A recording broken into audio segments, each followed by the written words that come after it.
नमस्कार, बहुत स्वागत आप सभी का। आप देख रहे हैं आपकी बात छत्तीसगढ़। मैं हूं अभिलाष मिश्रा। आज बात करेंगे उस मुद्दे की जो पिछले कई दिनों से, कई महीनों से, और कुछ मुद्दे इसमें ऐसे हैं जो कई सालों से रिजॉल्व नहीं हो रहे हैं, हल ही नहीं हो रहे हैं।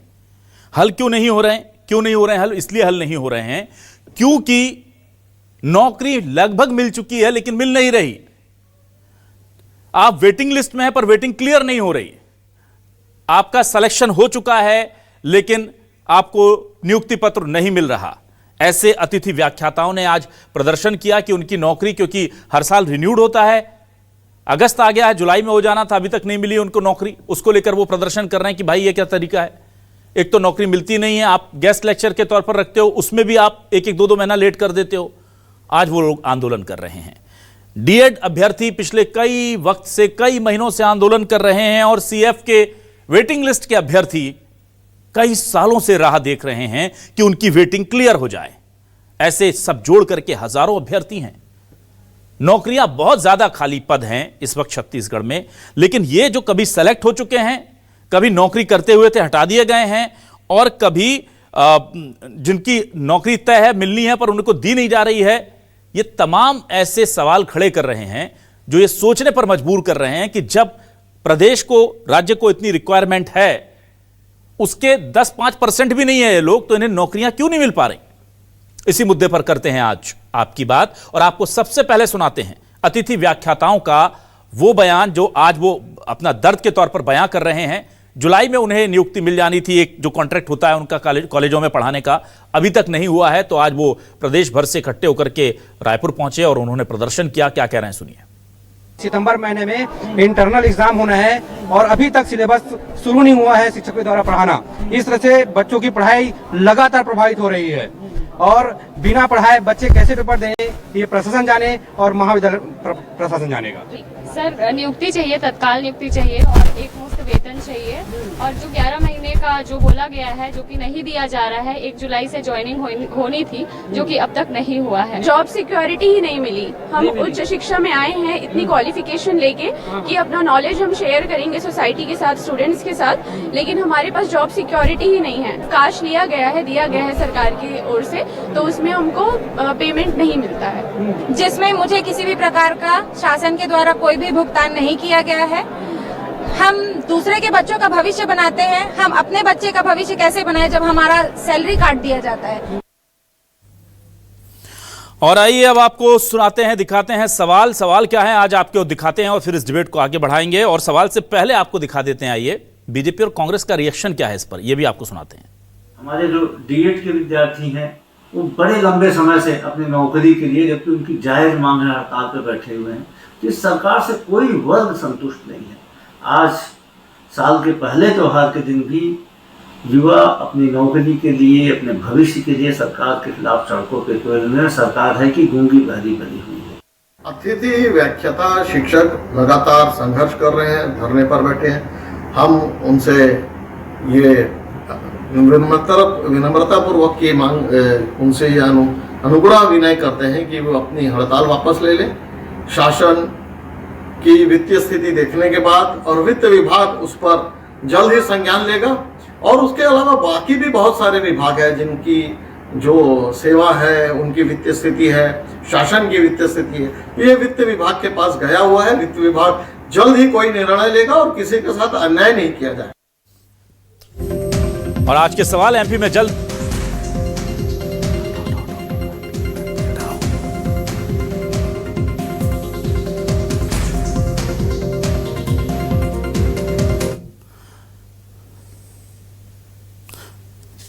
और आइए अब सीधे हम रुक करेंगे अपने खास मेहमानों का।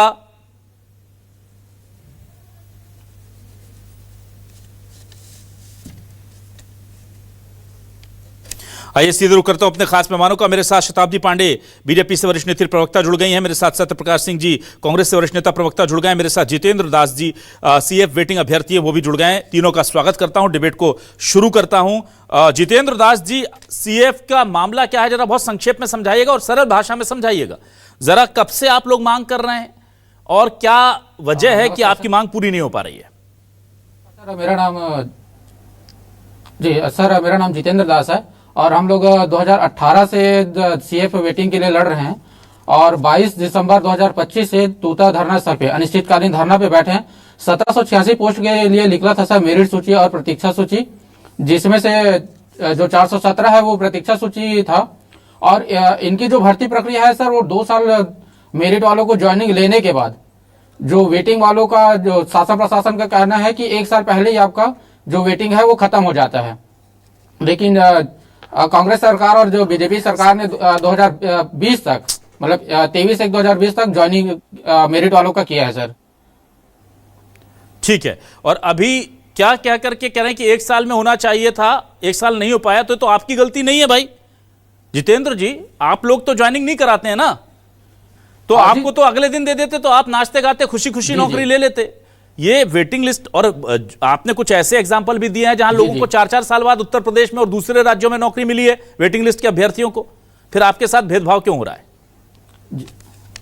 जी ये सर ऐसा हुआ है कि सर इनकी जो भर्ती है बीजेपी के शासनकाल में हुआ था सर, और जो बीजेपी शासनकाल में 2 महीने में मेरिट वालों का ज्वाइनिंग किया, उसके बाद 2 आचार संहिता लगा है। और एक सबसे बड़ा कारण जो था वो कोरोना काल था, जिसके कारण इनकी जो भर्ती है 23/1/2020 को खत्म हुआ है सर। और ये लोग जो बार बार जो कोर्ट का हवाला जो दे रहे हैं कि कोर्ट ने ऐसा बोला, कोर्ट ने ऐसा बोला, तो कोर्ट ने ऐसा कुछ नहीं बोला सर। मेरे पास वो तमाम डॉक्यूमेंट है जो दिखाता है कि सर ये शासन प्रशासन की गलती है। कोर्ट ने सिर्फ ये बोल के नकारा है कि अगर आपको अपना वेटिंग क्लियर करना था तो समय से पहले आते। तो सर मैं दोनों जो बीजेपी और कांग्रेस के जो प्रवर्तक हैं उनको बताना चाहूंगा कि हमने 2019 में ही पिटीशन फाइल किया था कि सर हम वेटिंग वाले हैं, हमको लिया जाए।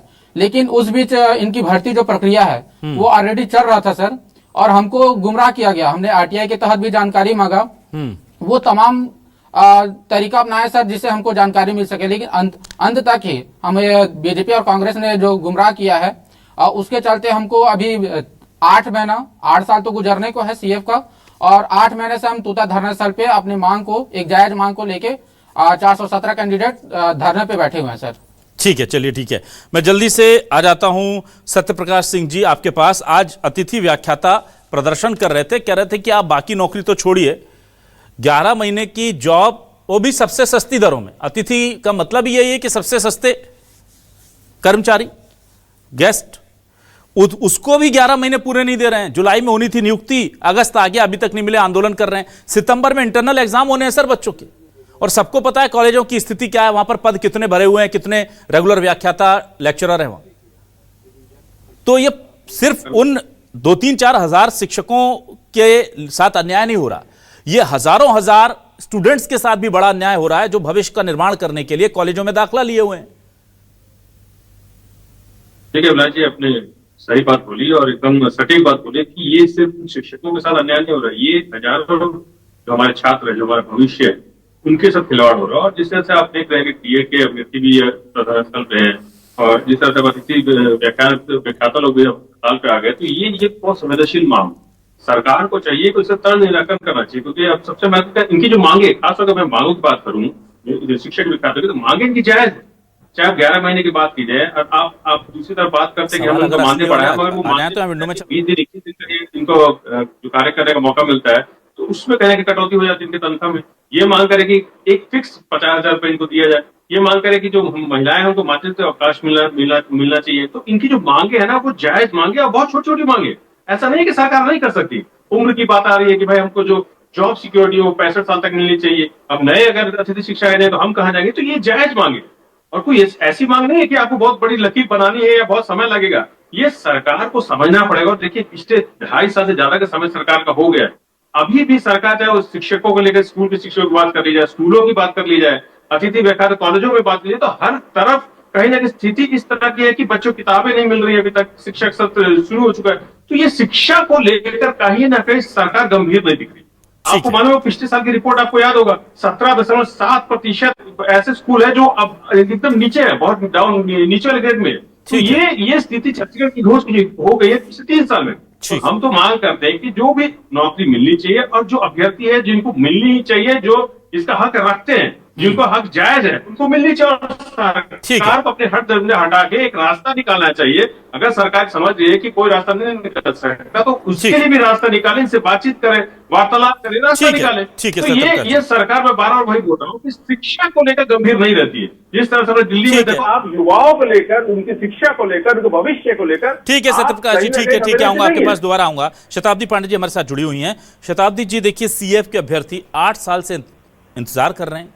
बड़ी बात है, 8 महीने से वो धरना दे रहे हैं तूता स्थल पर, 8 महीने से धरना दे रहे हैं। कितने पद हैं? 417 पद खाली कितने होंगे आप देख लीजिएगा।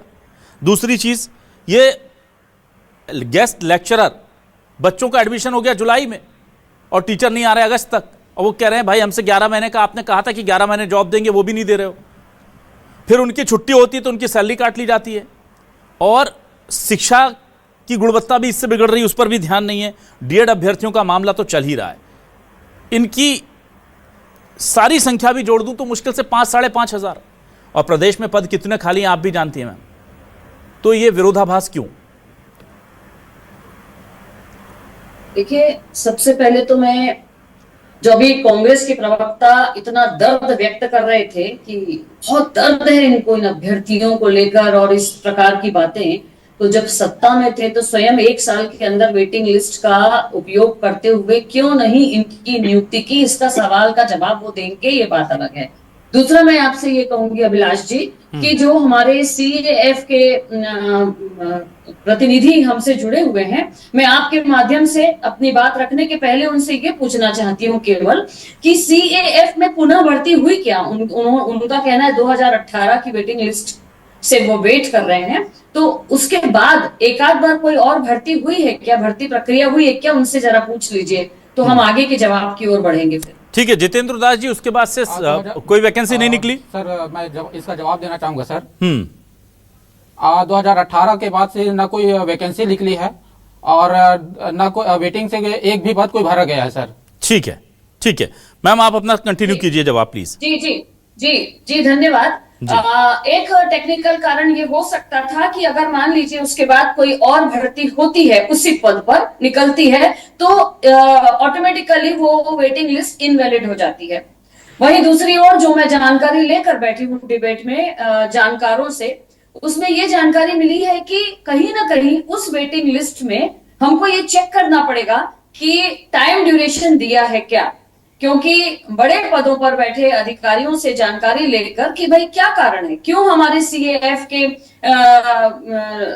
जो अभ्यर्थी हैं उनको हड़ताल करना पड़ रहा है, और ये विषय आज डिबेट का विषय बना। तो ये जानकारी मिली कि कहीं उस पर जो उनकी जो वेटिंग लिस्ट जो है उसमें ड्यूरेशन है क्या। तो क्या होता है कि विधि सम्मत कार्य करना भी भाजपा की प्राथमिकता है, और युवाओं के साथ अन्याय न हो, उनके भविष्य के साथ खिलवाड़ न हो, आगे चलकर उनके ऊपर कोई न्यायिक पुनः प्रक्रिया न हो, इसका ध्यान रखना भी बहुत जरूरी है। उसके बाद भी संवेदनशीलता से उत्तर देते हुए मैं ये कहूंगी कि किस प्रकार से विधि सम्मत, किस प्रकार से न्याय सम्मत इनके साथ न्याय हो सकता है, और किस प्रकार से इनके प्रतीक्षा सूची अगर वैलिड है अभी भी, जिस प्रकार के दावे हमारे अभ्यर्थी कर रहे हैं सीएएफ के, तो अगर ये वैलिड है तो इसको देखते हुए सरकार को कहीं ना कहीं समाधान तलाशना चाहिए। ये मेरी राय है एक प्रवक्ता के हैसियत से। लेकिन बार बार मैं यही कहूंगी आपके इस चैनल के माध्यम से कि अगर विधि सम्मत होगा तभी हो पाएगा, नहीं तो क्या कारण है कि इतने दिनों से ये अपनी हड़ताल कर रहे हैं, उसके बाद भी इसका हल नहीं निकला। और दूसरा, संवाद से ही हल निकलता है, इसके पहले भी जितने भी हड़ताल हुई है लास्ट में जाकर हल तभी निकला जब संवाद हुआ। तो मैं ये आग्रह करना चाहूंगी कि आप प्रॉपर वे में अपना संवाद स्थापित करें, निश्चित रूप से हल निकलेगा। प्रॉपर वे में संवाद स्थापित करें मैडम प्लीज। शताब्दी जी प्लीज, शताब्दी जी प्लीज, आप एक चीज समझिए। शताब्दी जी, जो लोग 8 महीने से, शताब्दी जी, जो लोग 8 महीने से बैठे हैं कहां, तूता धरना स्थल रायपुर में, आप कह रहे हैं वो प्रॉपर वे में संवाद स्थापित करें। जो लोग 8 सालों से इंतजार कर रहे हैं नौकरी का, आप कह रहे हैं कि उसका कोई वैधानिक हल निकाला जाएगा। 417 पद के लिए 8 साल, 417 पद के लिए, और हम बातें करते हैं कि हम इतना रोजगार सृजन करते हैं। विभाग की नहीं अभिलाष जी, अगर एक विभाग में एक समीकरण को प्रयुक्त करते हुए भर्तियां कर दी जाती हैं, तो दूसरे विभागों में भी वही लागू होगा। इसलिए विधि सम्मत कार्य करना यह प्राथमिकता है भारतीय जनता पार्टी की। पीढ़ियों के गुजर जाने से पहले फैसले हो जाने चाहिए ना, 1 दशक हो जाएगा बस 1-2 साल के अंदर। सर मैं बीजेपी प्रवक्ता मैडम से एक चीज पूछना चाहूंगा सर। बोलिए जितेंद्र जी। जो नियम बता रही हैं जो बीजेपी प्रवक्ता मैडम, मैं एक नियम ये बताना चाहूंगा कि हमारी जो भर्ती है वो 2018 के बाद से नई वैकेंसी कोई आई नहीं है और ना ही कोई पद भरा गया है। तो मैं नियम ये भी पूछना चाहूंगा अपने शासन प्रशासन और जो बीजेपी प्रवक्ता मैडम है उनसे कि अगर आपकी भर्ती प्रक्रिया 2 साल से ऊपर अगर चलती है तो वेटिंग वाले का जो वैधता है वो कब खत्म होता है।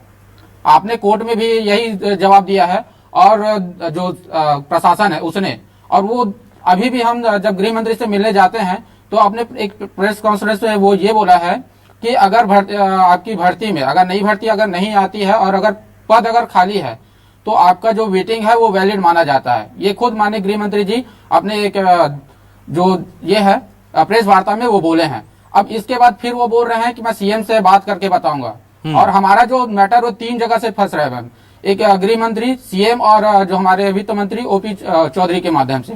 तो मैं तीनों से ये जानना चाहूंगा कि भाई गलती हमारी नहीं है, हमने समय से आवेदन प्रतिवेदन दिया, चाहे वो शासन हो चाहे प्रशासन। चलिए ठीक है, बिल्कुल आपकी देखिए जितेंद्र जी, कुल मिलाकर के मोटी सी बात यह है जितेंद्र जी कि जहां चाह होती है वहां राह होती है। 8 सालों से आप अपनी बातों से कन्विंस नहीं करवा पाए सरकार को। बीजेपी की भी बात हो, कांग्रेस की भी बात हो और फिर से बीजेपी की बात हो, तो यह तो तय है कि वो बीजेपी पहले वाली रही हो, उसके बाद वाली कांग्रेस की सरकार रही हो। सत्यप्रकाश जी, आपसे भी सवाल ले रहा हूं मैं, आप लोगों ने भी कुछ नहीं किया इनके लिए और अब आप इनके लिए संवेदनशीलता दिखा रहे हैं साहब।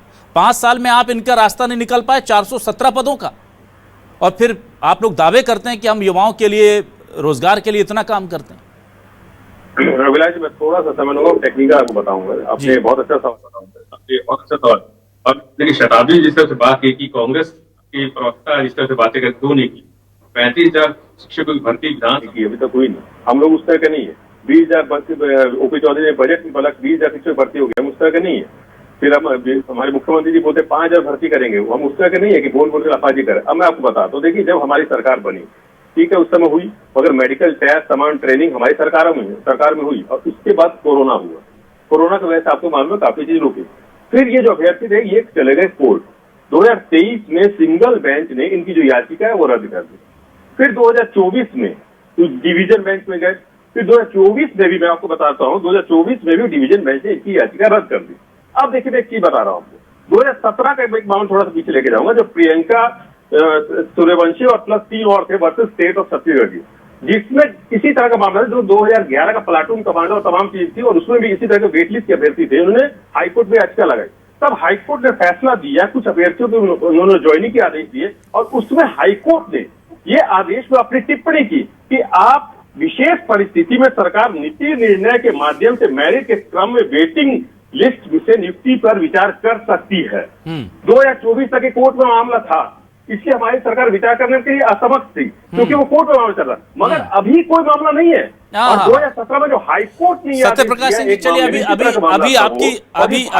आपकी बात का अभी सच निकल जाएगा सामने सर।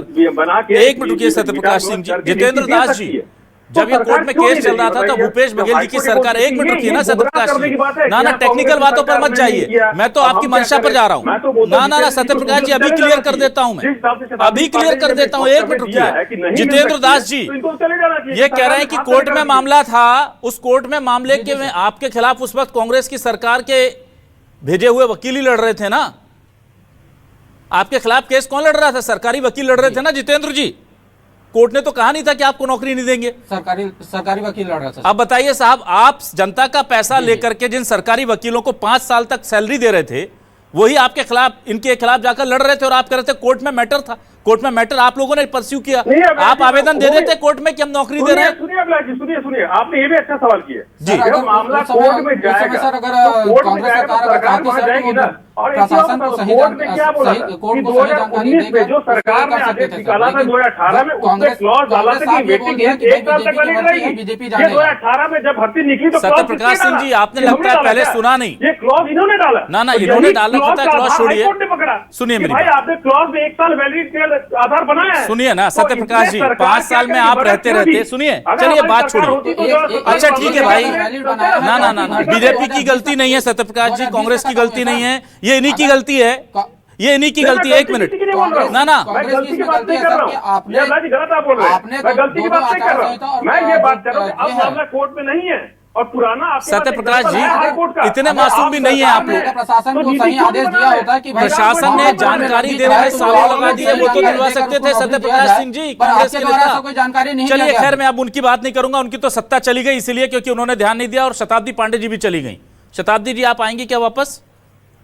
हाँ मैं आ रही हूँ, बैटरी डाउन हो गई। अच्छा ठीक है, माफ कीजिएगा। शताब्दी जी मुझे जल्दी से आप बताइए। शताब्दी जी देखिए, चाहे वो व्याख्याताओं का मामला आप बीच में बिल्कुल गुल कर गई, जरा मुझे बताइए ना, व्याख्याताओं को आपने प्रॉमिस किया था जुलाई में हम नियुक्ति पत्र दे देंगे, 11 महीने की सैलरी देंगे, अब क्या हो गया? आप अगस्त आ गया, वो उनको आंदोलन करना पड़ रहा है। और बड़ी बात यह है कि आप उनके बारे में मत सोचिए, बिल्कुल मत सोचिए। नौकरी मांगने वाले लोग हैं, पैसा खर्च करना पड़ता है सरकार को, पर जो फीस दे करके सरकारी कॉलेज में पढ़ रहे हैं बच्चे, उनके बारे में तो सोचिए। टीचर तो दीजिए उन्हें, क्यों नहीं दे रहे हैं भाई उनको टीचर, अतिथि शिक्षक, क्यों नहीं?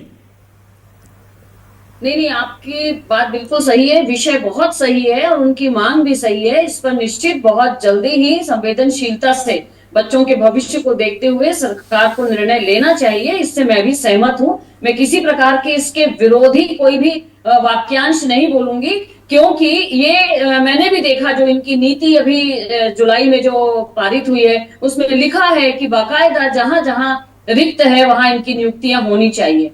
क्या टेक्निकल कारण है क्या नहीं है, इस पर जांच पड़ताल करना ही पड़ेगा। क्या होता है ना, अभी कुछ भी कहने में असमर्थ। बिल्कुल शताब्दी जी, यही दिक्कत होती है। अब यही जो तकनीकी दिक्कतें आप कहती हैं ना कि देखना पड़ेगी, अब ये तकनीकी दिक्कत ना बेचारे व्याख्याताओं ने बनाई, ना सीएफ के अभ्यर्थियों ने बनाई, ना ये डीएड के अभ्यर्थियों ने बनाई थी।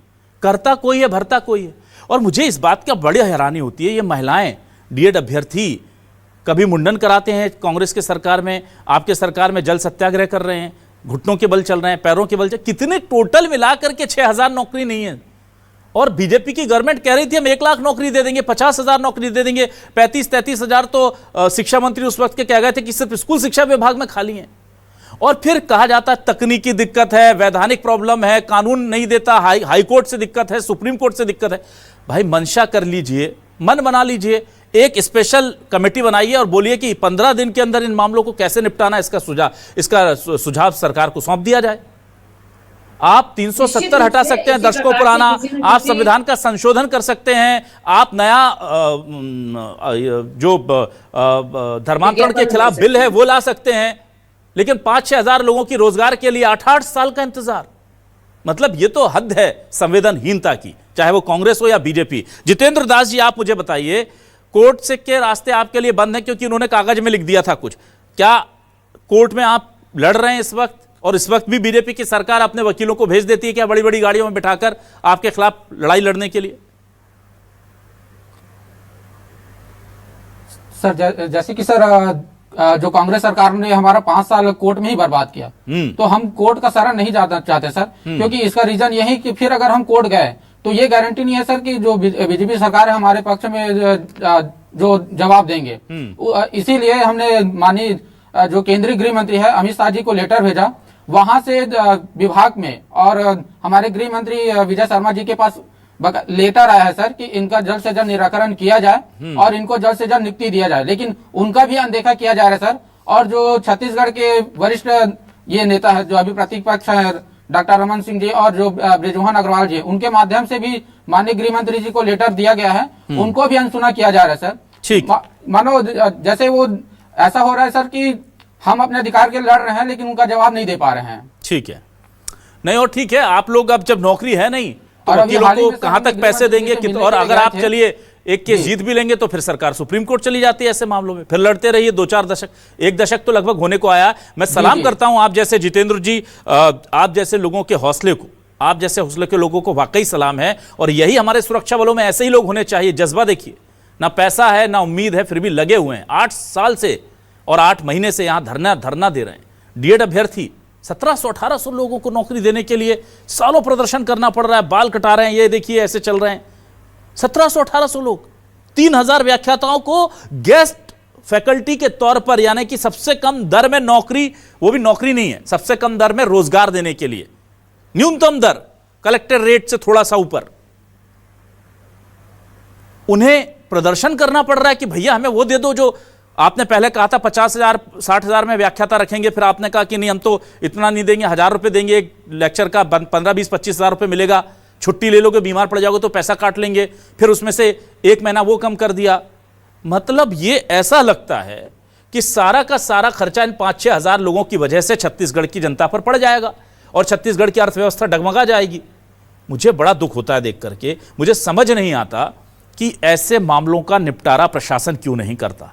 और फिर मुझे शासन से भी इस बात की शिकायत है, सवाल मैं नहीं पूछ रहा हूं, शिकायत है, दर्द है मेरा कि आप उन अधिकारियों को बुला करके बात क्यों नहीं करते जो ऐसे समस्याओं को पाले रहते हैं। 8-8 साल 8-8 महीने लोग दरवाजे पर आपके पड़े रहते हैं। बहुत संवेदनशील मामला है। हम आज अतिथि व्याख्याताओं के प्रतिनिधि को जोड़ना चाह रहे थे, तकनीकी वजह से वो हमसे जुड़ नहीं पाए, लेकिन हम उम्मीद करेंगे कि अतिथि व्याख्याताओं की बात हो, सीएफ की बात हो या डीएड का अभ्यर्थियों की बात हो, संवेदनशीलता से विचार किया जाए। नियम कानून लोगों की मदद करने के लिए होते हैं, इसलिए नहीं कि उनकी आड़ में लोगों का शोषण हो। बहुत शुक्रिया करता हूं शताब्दी जी आपका, सत्यप्रकाश जी आपका और जितेंद्र दास जी आपका हमारे साथ जुड़ने के लिए, इस डिबेट का हिस्सा बनने के लिए। तमाम